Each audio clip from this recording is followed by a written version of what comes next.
We all know how it goes. One day we're born, one day we die. Everything that happens in between we know and understand, but everything that happened before and will happen after, we know nothing about.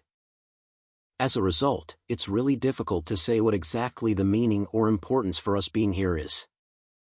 If we can't tell how we came or where we came from, how can we know why we're here? In the same vein, if we don't know where we're going or what we're going to become, how can we tell if any of our present actions have any significance at all? It is this uncertainty of both our collective pasts and futures that has allowed the question, what is the meaning of life, to plague humanity ever since we became sentient.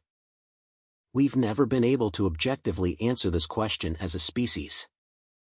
However, a lot of us have found comfort in many different ideologies to at least subdue the anxiety that it causes. In many different religions, a deity made the entire universe, put us all in it, and whatever we do on this earth will be used to determine when and how we spend eternity afterwards. For some others, the meaning of life is the love we share with friends, family, and our loved ones. Some others believe the existence of life in itself is what makes it worth living. But for nihilists, life is meaningless. All action, suffering, emotions, both good and bad, are entirely senseless and meaningless. This is nihilism, the belief in nothing. At some point in our lives, many of us have been faced with nihilistic thoughts. We're hit by a strong sense of purposelessness, like our lives have no meaning and we have no intrinsic value. Usually, this happens when we begin to question our old beliefs, but also just before we get new ones to hold on to. It's in that phase where you're growing out of your parents' beliefs, learning new things, getting new experiences, and forming your own views about the world. And usually, all of these thoughts begin with one simple question. Why? A three-lettered, monosyllabic word that's capable of making anything and everything that feels like the rock of your foundation start to become slippery. Like quicksand dragging you into the misery that maybe, just maybe, your whole life hasn't been what you thought it was. Just pause and take a moment to think about your core values and just ask the question, why? Why do you believe those things? Where did they come from? Who did they come from? Keep asking and eventually, you'll arrive at a point where there's no longer an answer. You'll arrive at nothing. All the religions of the world, all of our scientific discovery, but yet the question, why, is one that we still cannot answer. And so, for the nihilist, it is at this point that they come to the conclusion that there is no why. There is no answer. There's simply nothing. As Alan Watts once wrote, life is nothing more than a trip from the maternity ward to the crematorium. It's really in the name. The term nihilism comes from the Latin word nihil, which translates to nothing, and ism, which translates to ideology. It's the ideology of nothing. But that doesn't really help us in understanding it completely.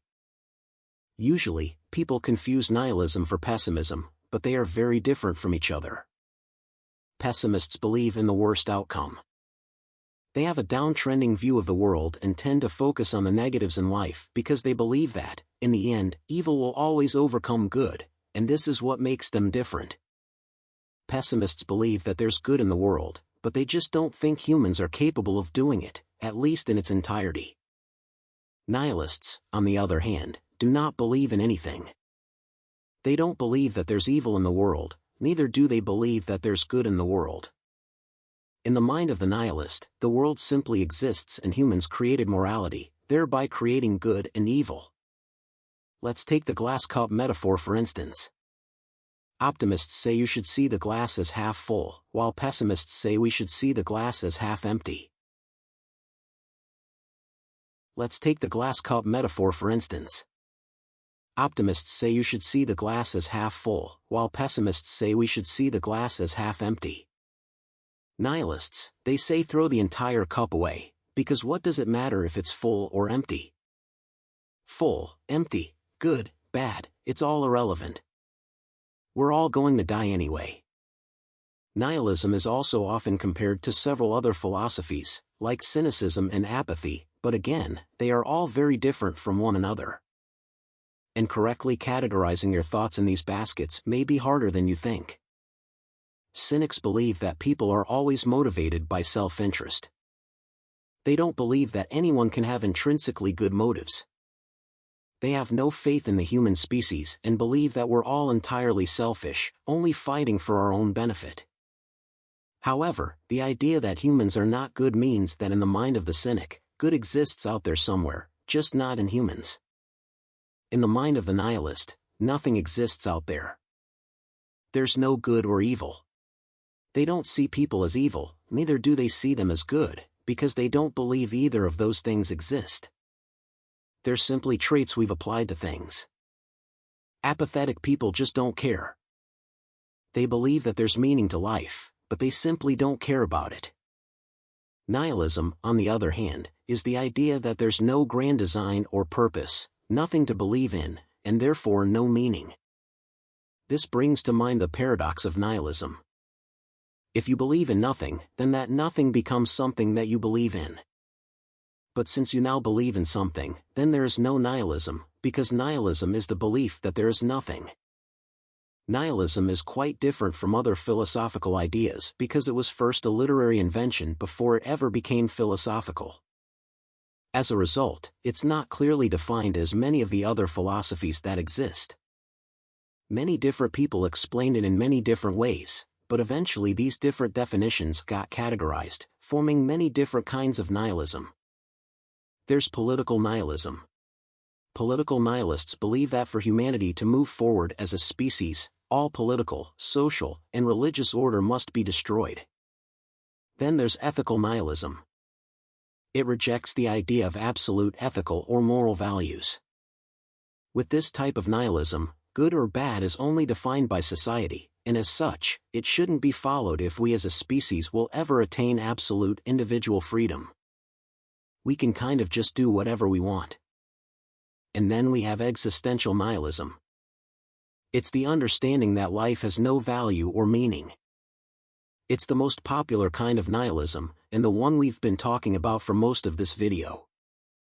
For nihilists, the existence of things like the state, religious bodies, and even communal morality is a breach on our freedom as individuals. If we can't do absolutely anything we want to do, then are we truly free? Or have we simply bound ourselves by some kind of invisible mental chain for reasons we can't explain? One night I was scrolling through Reddit and I came across the question, if you had the chance to save your pet or a stranger, who would you save? An overwhelming number of people said their pet, pretty obviously. When one commenter was confronted, they simply asked the question, why do you think a human life is worth more than that of an animal? And no one really had an answer.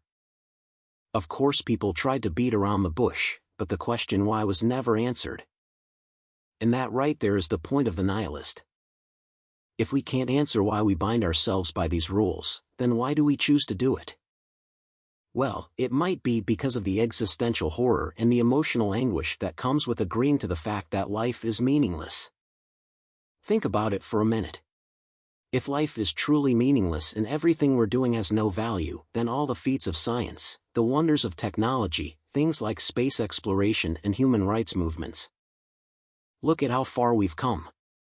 And then think about the fact that it all might just be a waste, a blip in time with no consequence whatsoever in the grand scheme of things.